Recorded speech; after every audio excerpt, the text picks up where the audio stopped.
What's up, guys? Welcome to episode, Bo and I were just thinking 55? 56?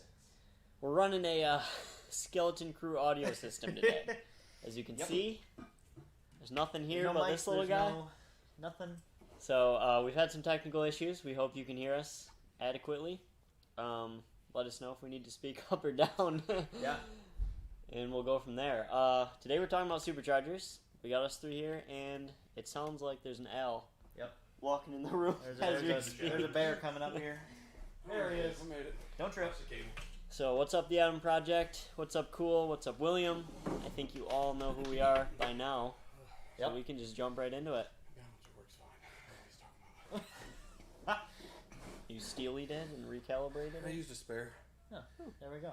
Pretty close to neutral. I'll need some help after the podcast, though. Tag teaming that thing. Alright. Swap that T-stat housing. Sound exhausted. I told you I was hurrying. Alright, so, blowers. They are ancient technology Yep. at this point.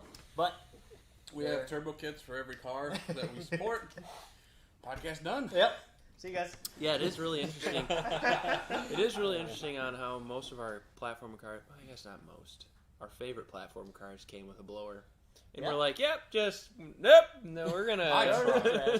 I tried to be the blower guy. I mean, I even had the M62 record for a short while. And it just... 4 years. You know, I've never had a blower car. I've had two NA cars that I put blowers on. You have a Echo with a blower on it. With I've no had belt. That doesn't count. Two NA cars, with blowers on them. In high school wrestling, they called me McClure the Blur. McClure the Blur. Ironically. It was not very fast. I have a special appreciation now for Superchargers after working on my blue car and how much fun it can be. But you have to realize the limits of your Supercharger. Yeah, understanding what you're doing. What's really cool is like your LSJ or 3800, it's there. So there's nothing wrong with making it work. You know, and going down the mod trail of a Supercharger because it's there. And, but we don't work on big high displacement V8s that could run a giant blower and make a ton of power. Like, right, you're gonna max it about. Most civilians will max at 300 on an M62. Most civilians will max out at 380 on an M90. Mm-hmm. Yep, and that's where you sit. Unless so, forgive me. What's the Zr1 displacement? 6 liter? 7 something. 7.1. 7.1. Yeah. So so you max out the 2 liter. So we'll say low 300s if you do everything right. So if you multiply that displacement wise, about there. Yeah. Pretty close. Right. Yeah, because the ZR1 gets a 2650 or is it 2300? I think on it. The size of the blower. Size of the blower. So like, what's a M62? M62 is 1.3 liters. I don't remember exactly. Yeah. There's 1 point something. 1 It's just cubic inches instead of liters if you do the math. Just the volume inside of the scrolls. So this kind of leads into one of the sections of what we're going to do on this podcast. I'm still out of breath. I was running carrying tires, so give me a break. Yeah, that's fair. The sizing of the blower is the amount of air that it displaces for one revolution of the blower. Mm-hmm. So that's why they're physically bigger when they are a bigger number. Yeah. Mm-hmm. How many kids get yeeted off the carousels? Well, see, the problem, it's different because you're stuffing kids. You're not. Yeah, this is more like the Superchargers. Like every time I turn around, I can take this many kids from here and I can shove them over here. Yep. And your limit is your It's like space in which you can. There's a big crowd of smush kids coming those. through the throttle body, and the blower's just. Yeah. That and like an M90 is super responsive to a larger throttle body because there's a lot there ready to go. Mm-hmm. You know, you get your throttle tip-in's a lot more responsive. Well, that's with any throttle body, but a throttle body, the inlet of the blower has a big effect on the horsepower you're Yeah, going so to if make. you have something restricting how many kids are coming down the hallway, Yeah. it's going to do this size of a swoop every time. But if there's less kids, then it's not going to move as much air. If you don't know what we're referring about yeeting kids, there is a old podcast. Yeah. You watch our TurboTech yeah, the talk. TurboTech talk. Yeah. So I think that's a common misconception with the root style superchargers that we work on, is that you always see the sticker that says it crushes air and shit, but it doesn't. It's moving that air into not the kinds that we use. Yeah, that's what I'm saying. Like the root style that we use doesn't actually crush the air and make it that's more centrifugal style. No, like a twin screw, like a Whipple. Yep. Where they have two different rotors that mesh together, and one actually moves faster than the other. So you have a pocket the chamber, as it moves from one end of the blower to the other, actually gets smaller on the twin screws. So it does compress the air while it's moving it from point A to point B. The M62 and other roots type blowers, the displacement and the size of the air chunk doesn't change. It's just moving it from the inlet to the outlet. So why did GM use that style for everything? Just cheaper longevity and cost. Yeah, and they do their intended job well. Yeah, I mean, like a stock 3800, it 7 to 8 pounds of boost, just picks it up on its feet a little bit, moves it around town. That's all they wanted it to do. And what'd you say it can go up to? 380 max effort. M90 records for 464. 464. Like, what? Do you need more than that ever? Like, no. Trevor's the low horsepower guy. Yeah, a typical stage 3 LSJ, full bolt-ons, full exhaust intake, and a 2.8 on pump gas. On our dyno, you're going to see 260 to 280. Yeah. It really varies more than you would think, car to car.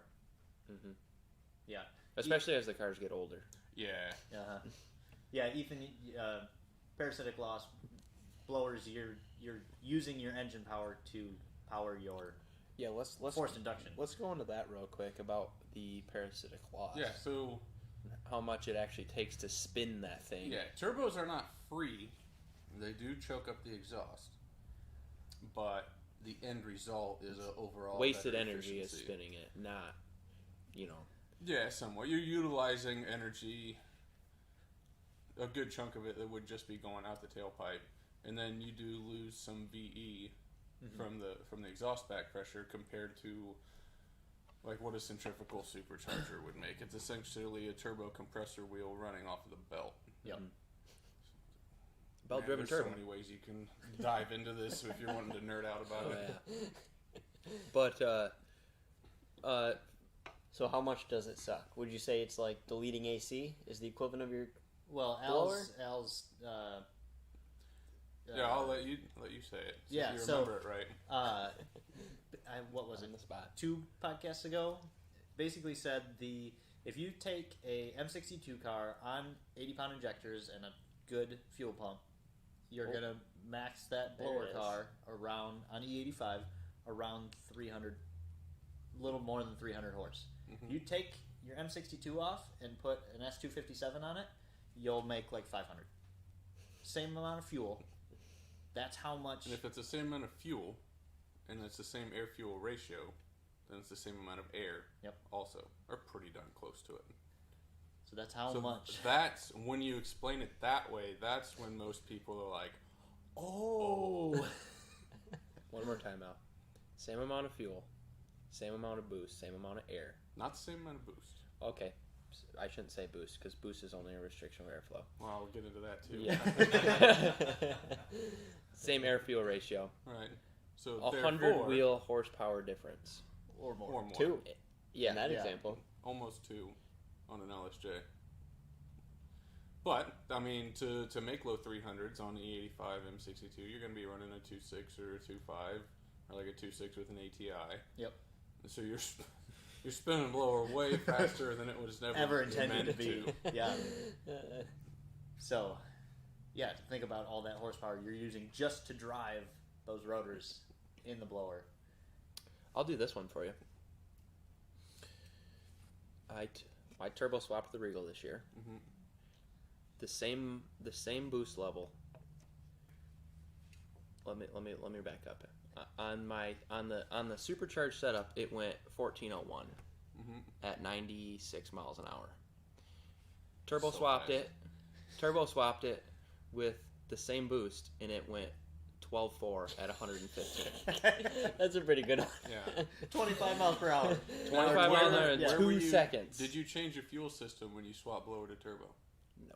Same injectors. Same. How close were you to the limit of your fuel system on the blower?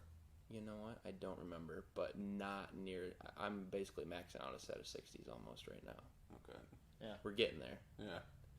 I don't remember. But I picked up 2 full seconds and 20 miles an hour in the quarter on the same boost. Another small thing you can look at to really try to grasp how much power the blower is requiring is belt slip. Yeah. Like when look at how hard it is to get the belt on some of the setups, especially at 3800. With the belt wrap and all that. Yeah, every time we put the belt on Zoom's car. And so you're sweating. I come over. I start sweating. It's a thing. And it's a whole thing. Still, on that tiny little thing, is so much resistance to turning that the belt is slipping on. Yeah, it's an incredible amount of force. Well, Tim was telling me the last time we were on the dyno that they used to take 2 trucks and put the belt on the ball hitches of the trucks and tug of war them and stretch them out and then quick install them. Yeah, I was like, what? So it was broke in and pre-stretched. Yeah. But obviously, with all this, this whole podcast isn't going to be a shit on Superchargers talk. No, swear jar. No. Oh, dang. Wait. I was going to rip this off and then put it in there. Superchargers have their place, like Bo said, especially on an LSJ and a 3800 L67. Oh yeah, look at that. It's what it comes with, so that's always nice. Yeah. Starting off with a boosted car already is getting you 10 steps ahead of most NA setups. Yeah. And if you have an LSJ and you want to make 250. How much is it going to cost you swapping to a turbo versus a couple bolt-ons? 250 is E85 and a stock pulley, like we've shown. Yeah. And a couple cooling mods. So you're $400 into it. And the reason why I'm keeping the blower, at least for a little bit longer, is how much fun it is stoplight to stoplight. Yeah. I've never been a big roll race guy. Like the roll racing scene here in Mexico, Grand Rapids, Mexico, is not very big, so I've never been really tempted to build a car to go do that, like Ryan was with the Snowball. But coming to work every day in that car is a blast. I hit the on ramp. Yep. And you go shifting to third, and then there I'm at 75. I've never messed around with the light rotor packs myself, but from a physics standpoint, I don't really see. I think it's kind of a marketing gimmick, honestly. Yes, if they're lighter, it's going to take less force to accelerate them, but it's dependent on the rate of acceleration, and most of the parasitics you're getting is simply from trying to move the air. Yeah. Yeah, it's not the actual moving of the rotors. You could spin those all day, but it's the air that's coming in that you gotta. So, how would you lighten them without? Just change the material, right? Of the. There's places that gun drill them through the middle and then plug the ends. So it's not going to be much. No, but I mean, it's another one of those things that if you're going for every single last horsepower, I would say do it. Yeah. I have respect for the guys who do extravagant blower builds for the challenge there. Well, even Tyler's has been so much fun because. It's such a tough battle. Every little thing is a couple more, and then like you said, the LSJ, you do a 2.8, 2.7 pulley and E85 all day long, you're knocking at 300. But you want to make 320, you're electric water pump, cams, valve springs, all everything. Every last thing. Yeah. My saying is every 5 horsepower over 400 wheel with an M90, it's easier to make 20 horsepower under 400 wheel for every 5 over 400 wheel. There's that barrier right there. Far. It's crazy. But electric turbos and electric superchargers sound great in theory, but if you look at the technology that's out there with electric motors today, look at the Tesla vehicles. Yeah. And we still don't have electric turbos or superchargers. there's a lot more to it than just putting a motor on it. The only cool application that I've seen it that has proved to work is how the F1 cars run the turbos with the shaft all the way through the engine, and it's regenerative. Even that, and those guys are at the peak of technology. Yeah, and even that is just used as a very light assist. Yeah, it's not like you're getting light up. You know, It doesn't run completely off of that. It's just a little bit extra. What the heck is that? It's just a little bit extra to help decrease the spool time. Yep. Yeah. And they can capture a little bit of regen energy from it. I think the biggest problem we see here at ZZP is, I mean, I'll just move right into it because we need to address this, is people under pulley or over pulley, however you want to look at it. Yeah. They run too small of a pulley on their modular hub of their Eaton air stuffer. Air stuffer. The heat pump. The old heat pump. Yep. Yeah, and that's the other thing is they create so much heat.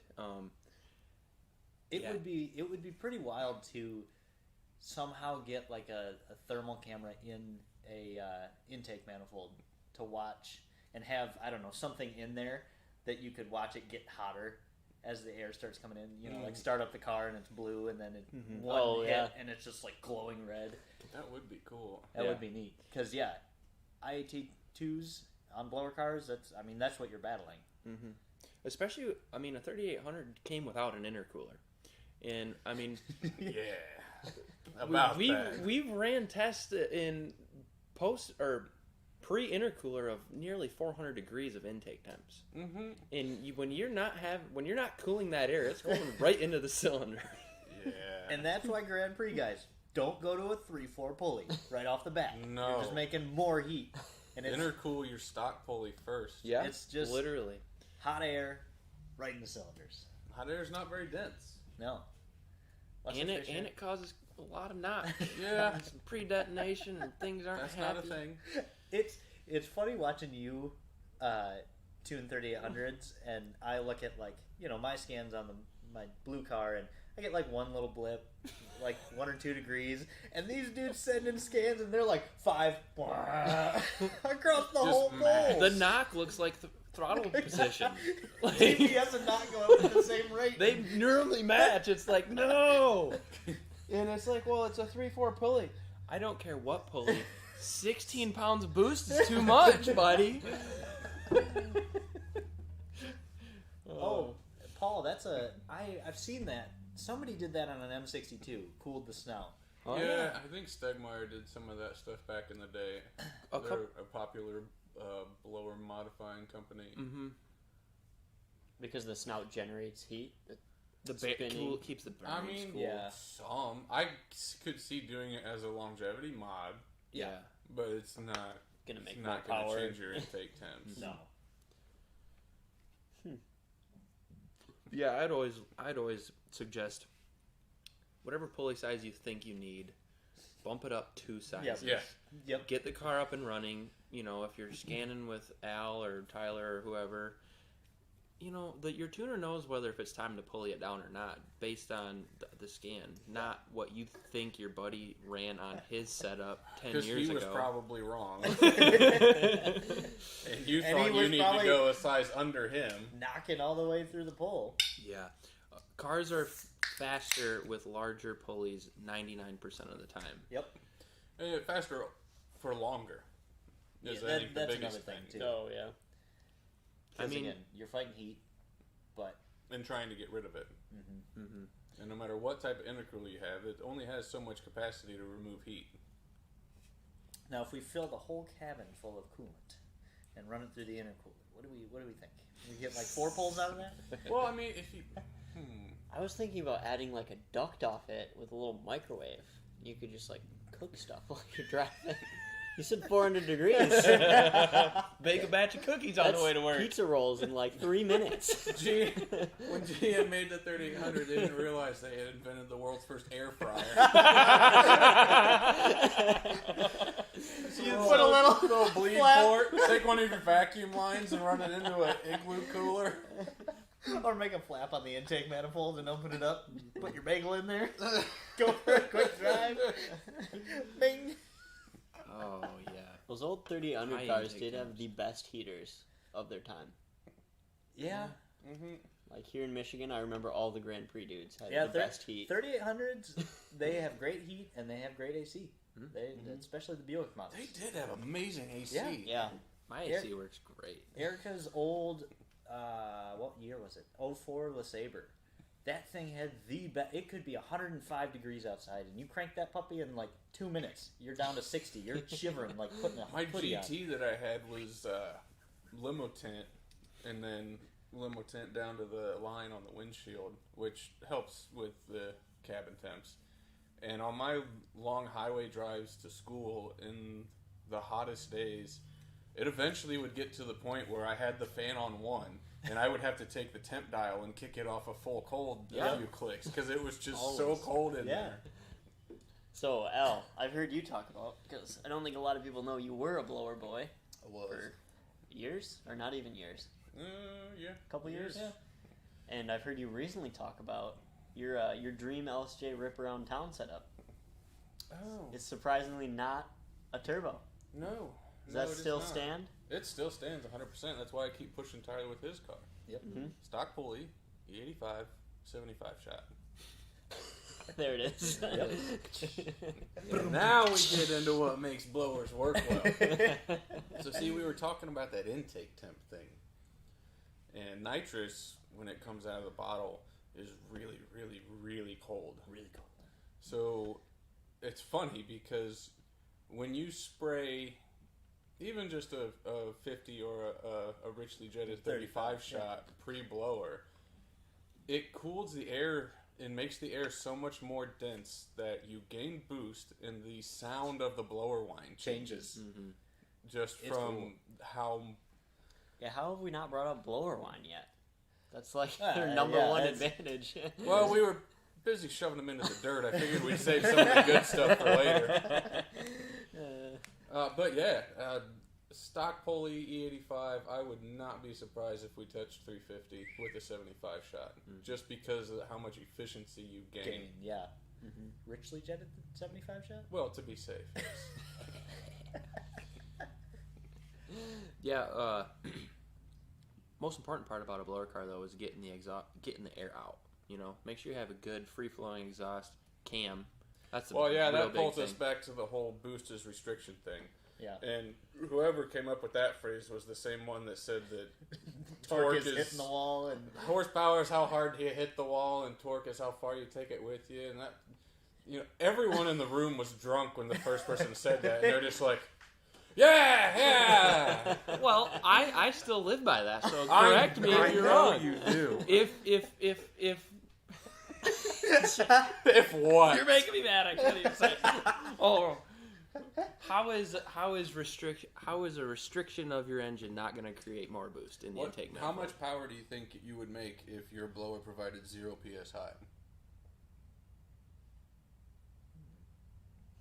What? If boost is just a measure of restriction, then we want to get rid of restriction.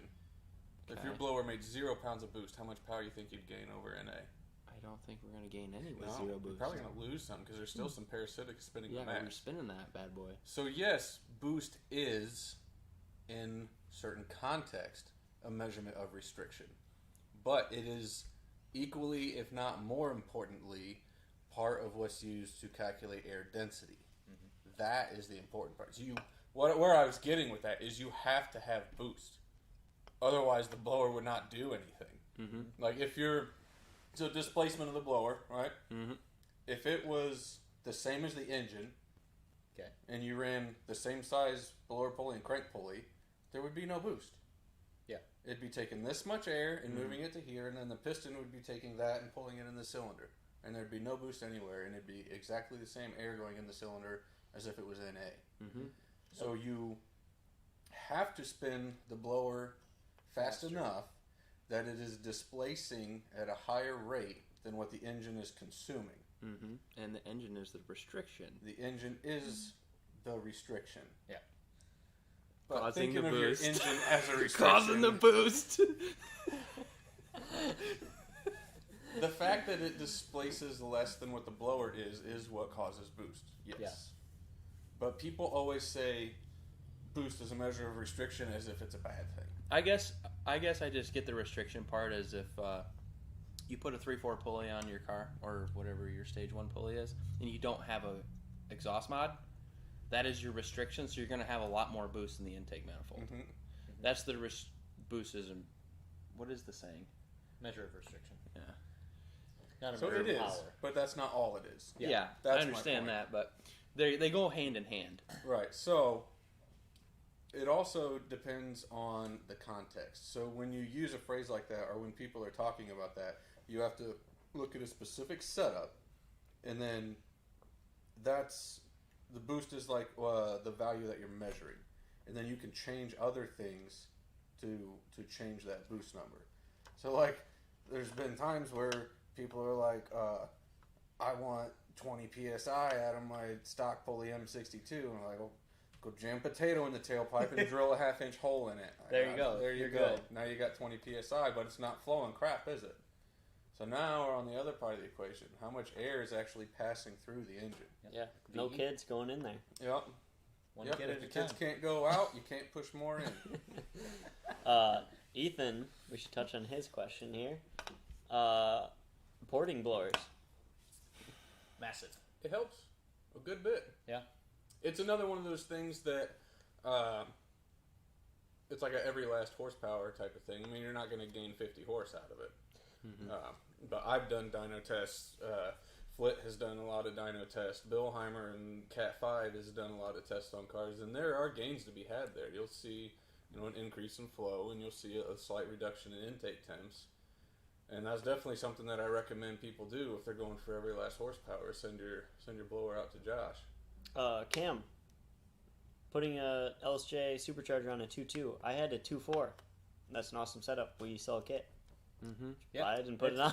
It's super pretty easy. Yeah. The highest horsepower Ecotec blower that I know of is on a 2.2. Mm-hmm. Yep. Mm-hmm.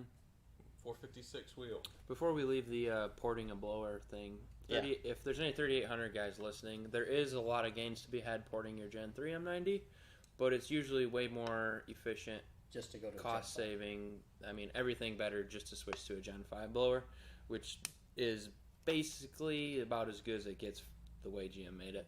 What were we? Even Zoom's car at 464 wheel horsepower and the 411 that it sits at now is a stock Gen 5 blower. Yeah.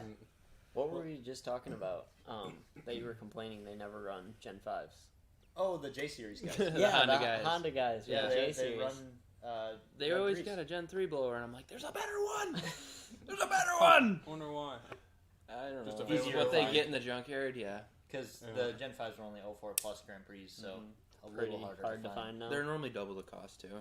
Go fast, If you not broke. 3800 guys or even LSJ guys, if you have a chance, look at the Gen 3 outlet versus a Gen 5. Like Yeah. if you can get a picture next to each other, I don't know how people stuff all that air through this much. Yeah. It's like smaller than an M62. It It's doesn't make pretty sense. crazy. Yep.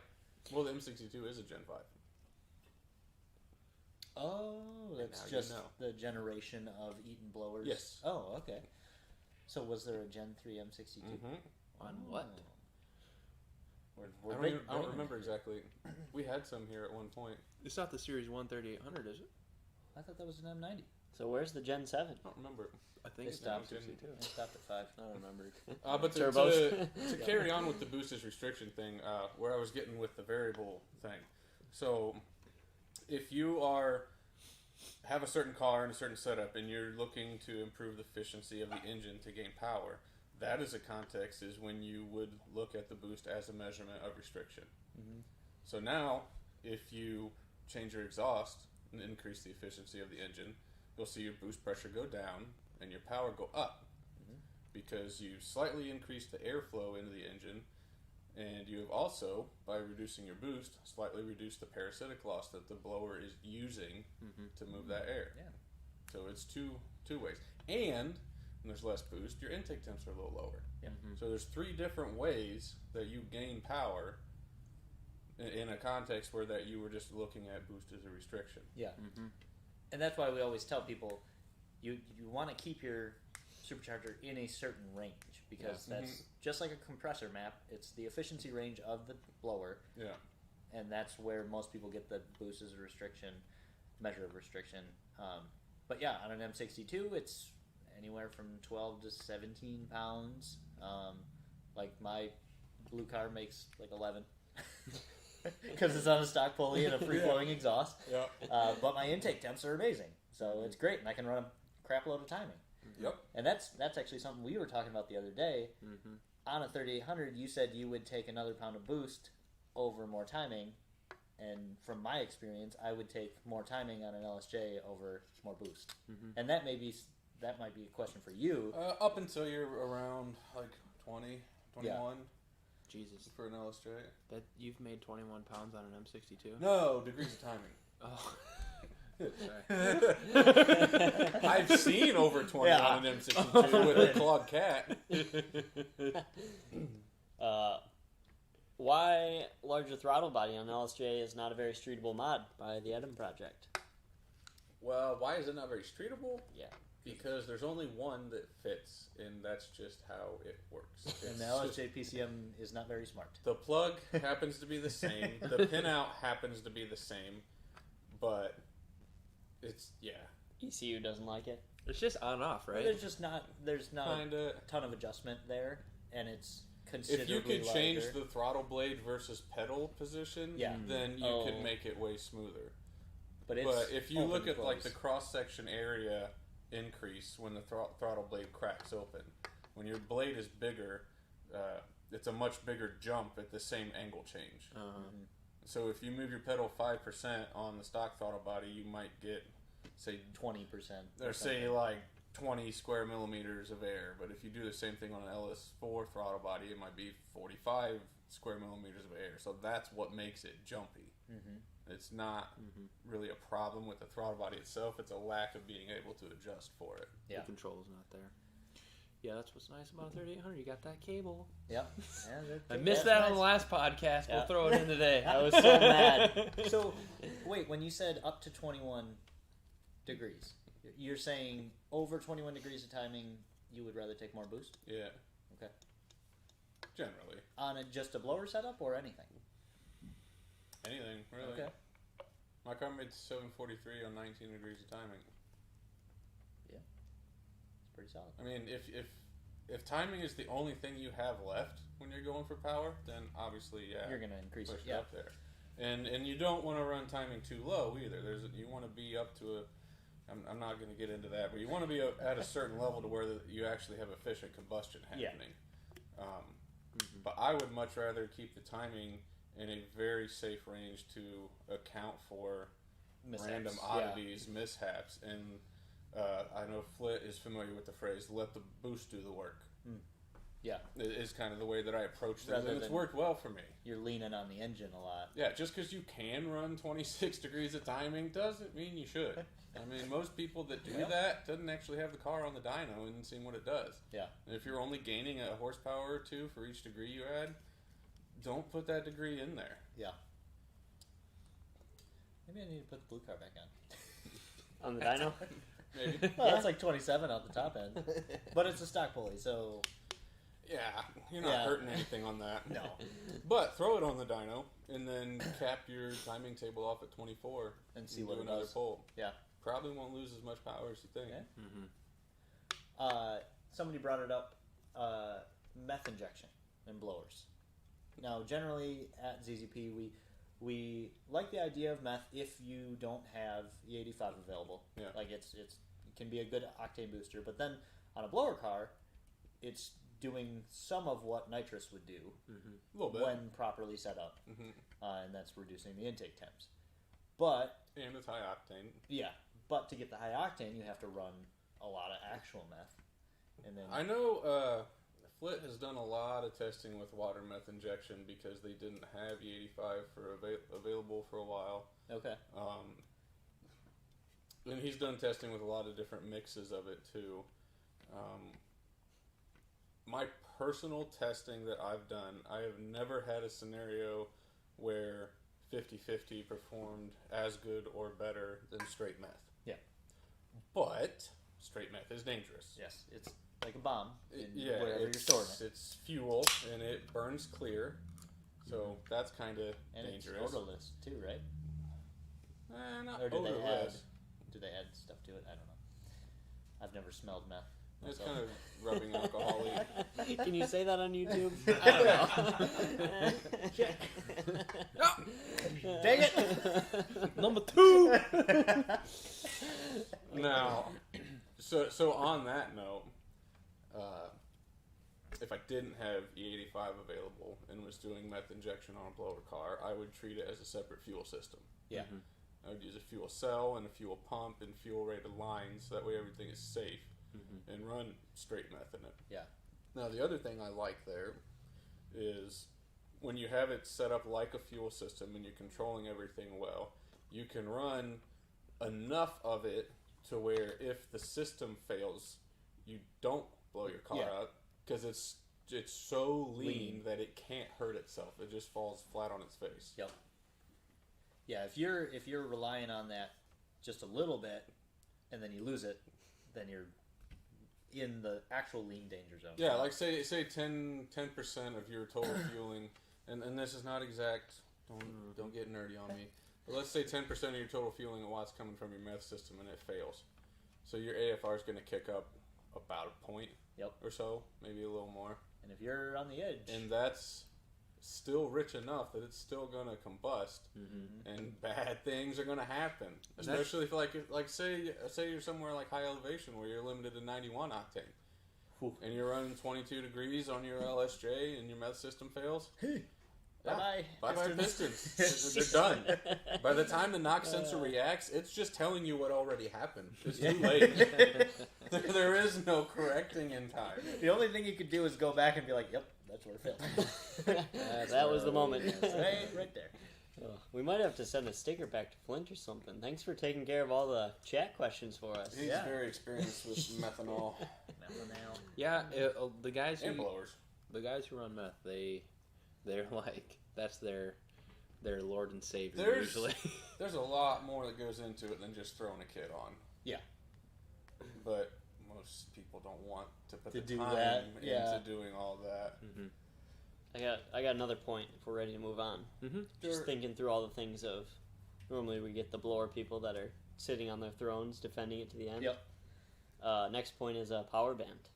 Yeah. What do you guys have to say about that? I think that's a great point, which actually brings into something I wanted to bring up, was running a good converter with a blower setup. What? I'm sorry, we speak manual around here? Yeah. What are you converting?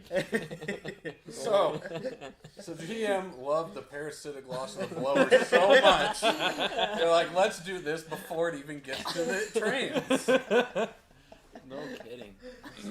It's a heat pump that sucks power out of the car. And then we spin the fluid with this weird disc thing. Yeah. And then it sucks it some more. There's a fan that pushes the fluid, and then the walls are like, no, I don't want the fluid. Go back the other way. We only sell them as crank horsepower, so Yeah. ship it. But anyway, go on. Yeah, it seems how Big if converter. you do have a 3800 with a 4T65E, and your supercharger is connected to your crankshaft by a belt, and your boost is directly related to how fast your crank is spinning, it is helpful to have a high stall converter to make sure your RPM is always, you're in the power. In a good spot. Yeah.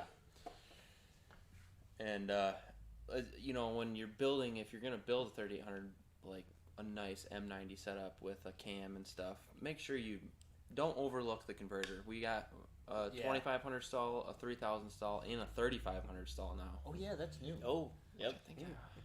We need to try that in something. Yeah. Well, even talking about the manuals, we all have our gearing, and most of our cars are limited to a hard rev limiter, so you have Someone's asking about a manual. X amount of range, and if you're trying to do a specific thing and you're putting a turbo on it that doesn't fit, Oh, yeah, you can definitely manual stuff at 3000. There's quite a couple more out there than you'd think. give them the short rundown, Bo. What's it take? Short and sweet. 3800 manual swap. You're gonna need an F23 out of an early 90s Grand Prix or Beretta. Or just keep the Beretta. Yeah, or just 3800 swap the Beretta. Yeah. Oh yeah. Yeah, I'm on that Or team. a newer 6-speed F40 out of a G6 GTP. The Cobalt ones do not work. Yep, it's a different bell housing. The Saab 9.3 2-liter ones do not work, but the Saab 9.3 2.8 Do work? V6s do work. Yeah.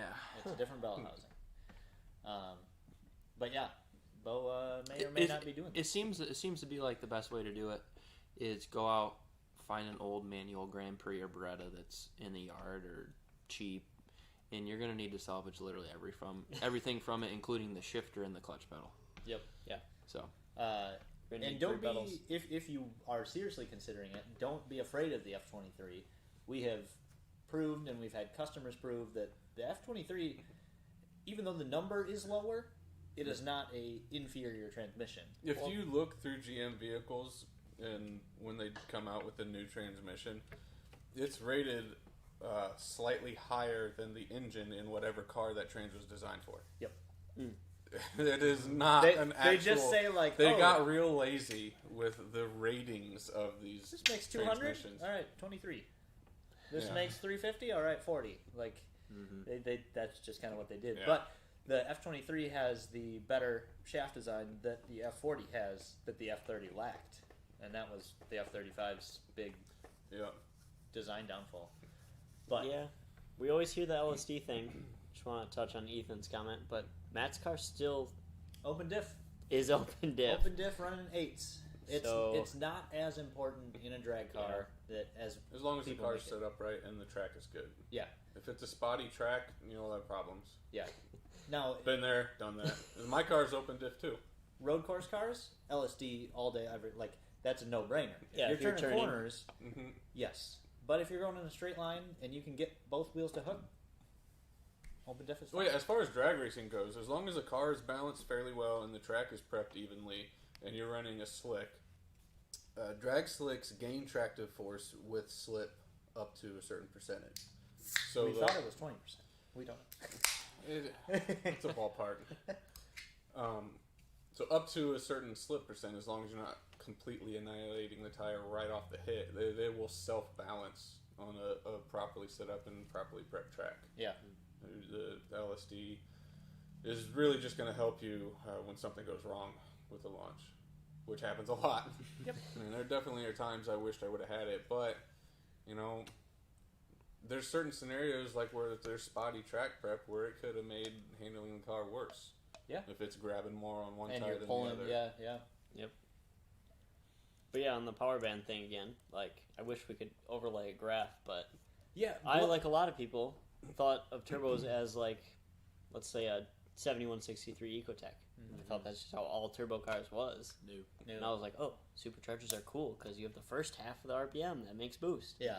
And then I drove a KO4 car and I was like, oh, yeah, superchargers are silly. Yeah. That opens up another funny phenomenon to where a lot of small stock turbo car communities, like the Focuses and even like the Neon guys that didn't venture out far, and the LNF guys. Yeah. People think a turbo car is supposed to make the same torque and power. Yep. Oh, yeah. No, it's not. That's a trade-off of having a really small turbo that spools really fast. So you get a big torque spike, and then it falls off. Yeah. And that's why a KO4 will only max at 340 max effort. But your torque spike is like this, and then your horsepower is like that. Yeah, and horsepower is just a different calculation of your rate of torque application.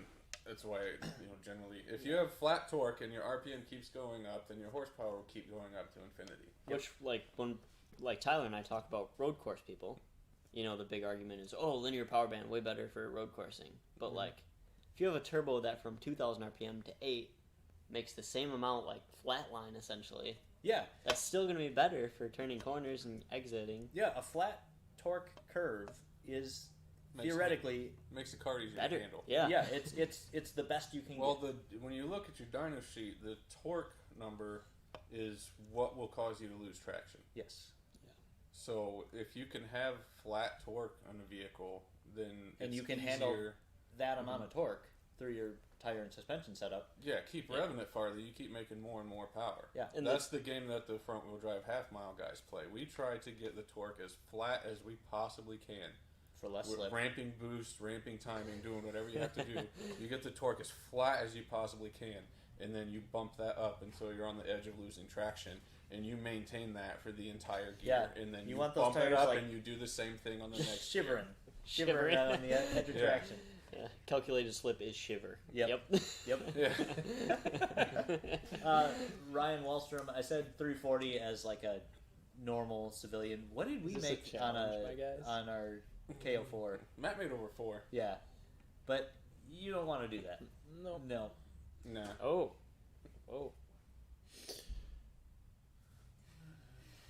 No, we are not done with the Drag Sonic. I broke it again. This time it wasn't my fault. Oh, well, the axle. I mean, it's always my fault. Yep. But he did it pretty good. so we went to the last drag day, and we've had these sweet axles we had made by Frana that have lasted all year, no problems. And Edgewater the prep was weird. Flip, I do want to come back to your comment after this story. Something that I haven't experienced yet, but it was just wheel hopping like mad. I kept bringing down the pressure on the tires, thought I could work through it. Even with the traction bar. Yeah. So, I put the traction bar on, and it had too much tractive force. And I actually sheared the splines into the hub on the axle, which was the only OE part of the axle left. Which I've never seen before. Yeah, it was pretty impressive. Yeah, we should post that today. Yeah, we should. Recap that, because I got those nice pictures of it. So. But so I sheared that, and I brought like 8 backup axles as normal, and but I destroyed the hub, so that was the end of the day. That's not a quick change part. Nope, you got to press in the hub and all that. So Flick's mentioning the bigger blower, bigger engine, bigger valves. Yes. More kids. More kids. More kids. Easier for the blower to push kids to their new home. Is kind of what he's going for. So I'm not a fan of like the 2.4 stroker bottom ends that people want to do unless you're trying to make big power on a blower. And this goes back into Bo's mountain he's going to die on of boost as a measurement of restriction. Something about slamming into a wall or something. So once like again, the torque one too. I live by that. Once again, we have to put it into context. So if you have a 2-liter engine and whatever supercharger on this given pulley at say 8,000 RPM, you have the displacement of the blower, and so it's moving this much air every time it makes a lap, and it's going this many RPM. So you have a certain amount of air that it's flowing, and that rate is constant. Yep. So if you increase the displacement of the engine and make more space for that air to go, then your boost pressure drops down quite a bit. Significantly. 0.4 liters. 20%. Yeah, that's pretty big. Yeah. So from that displacement change, you get more air going through the motor NA. Yep. And now you've done all the things we mentioned earlier. You've lowered the boost pressure.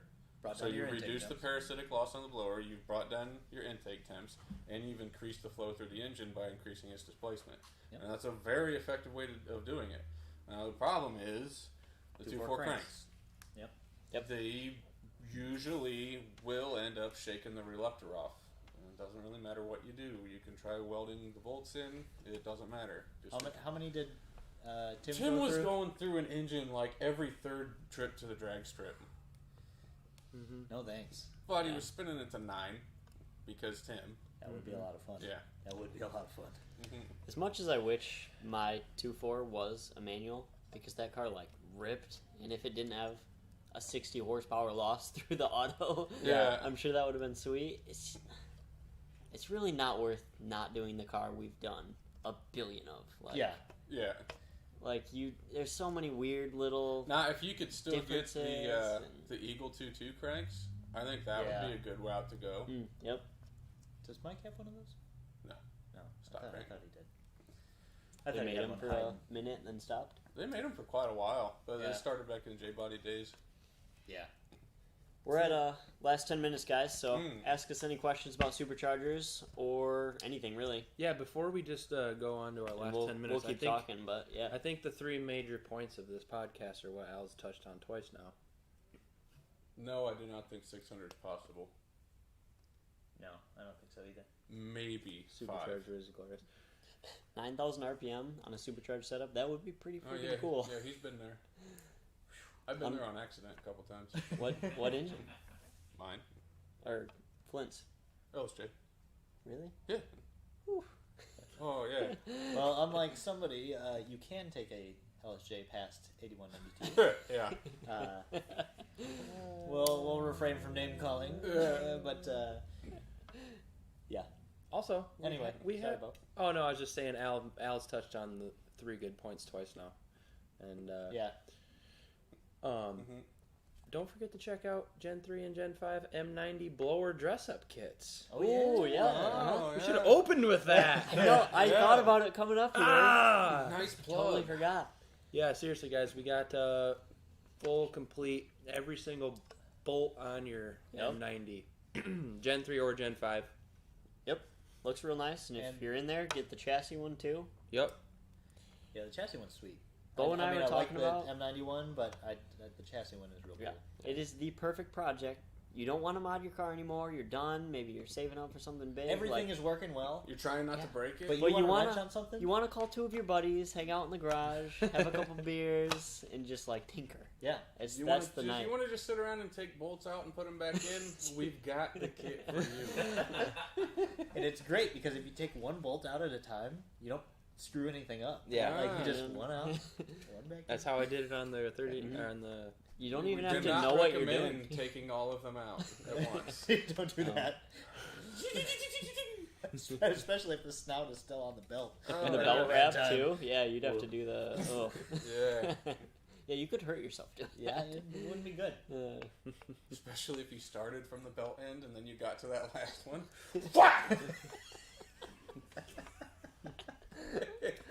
Use your brain. Yeah. There's just bolts. Don't overthink it. We did a full install video if you need to see it. But I know you guys can handle it.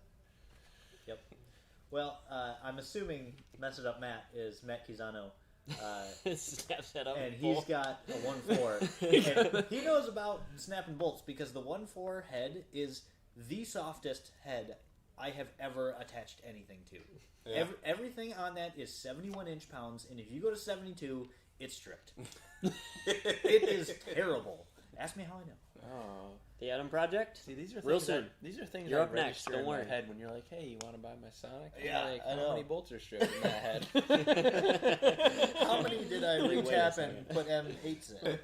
Maybe a couple. Tyler sends us a Snapchat of all the parts he didn't put back on. The coilovers have been flying off the shelves. Yeah, we're already sold out of the current batch of the Cobalt standard height. Almost sold out of the Ion standard height. The extra lows haven't been going as fast as I thought they would, because that was kind of one complaint of other coilover brands is you couldn't go that low. So I was like, hey, here's your solution. I think that was like the same dozen people just saying. Probably, yeah. Just Isn't it funny how that comes out in the end? Yeah. But no, they're flying off the shelves. I just saw three more people post today about installing them.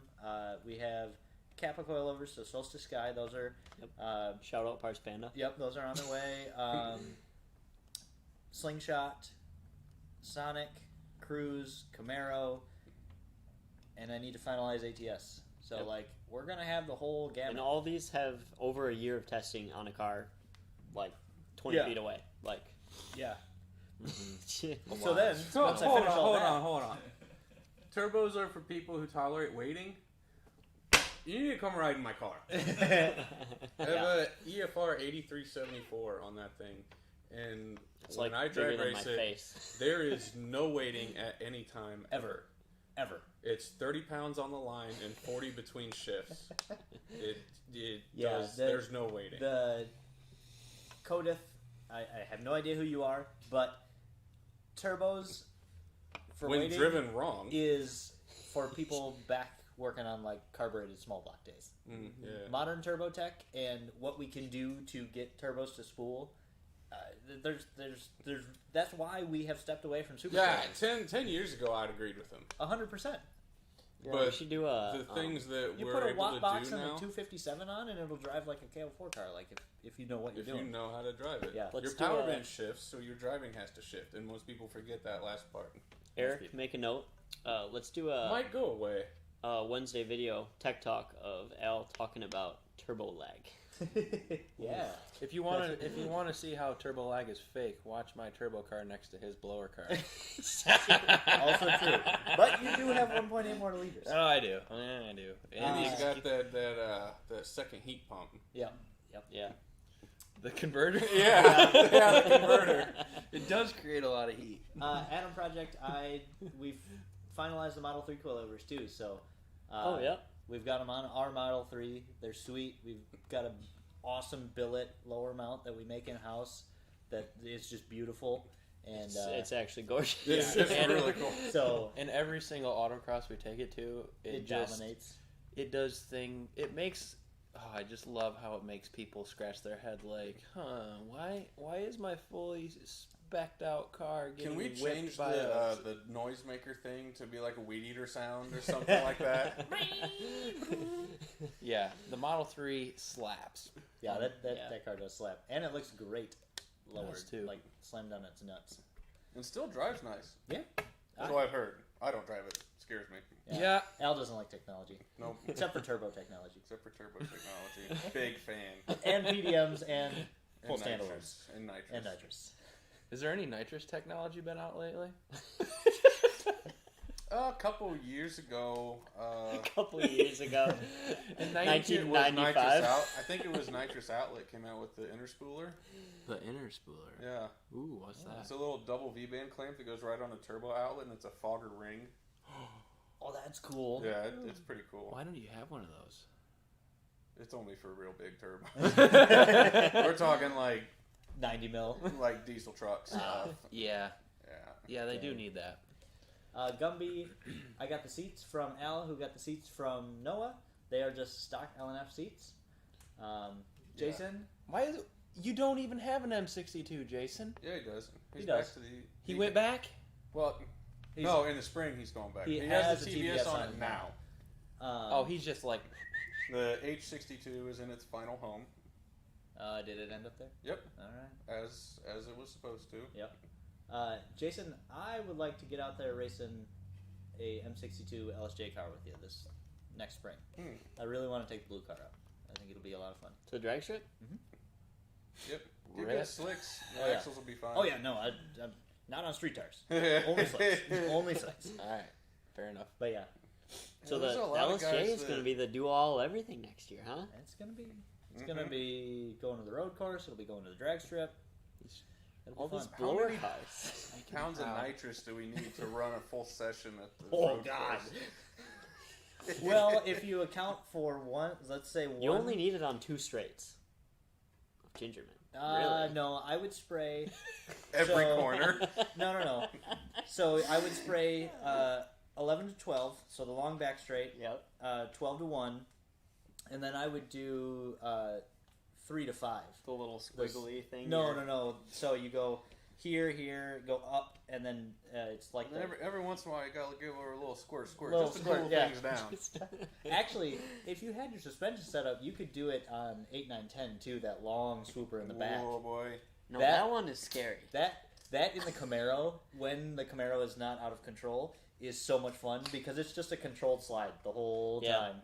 And then you hit the little straight, and then you slam on the brakes, and then hope you Yeah. don't go into the field. That was the corner where this guy was Or like, you do going to remember when you built me to be a drift car? It's like, whoop! And you're like, oh no. We're gonna do that thing now.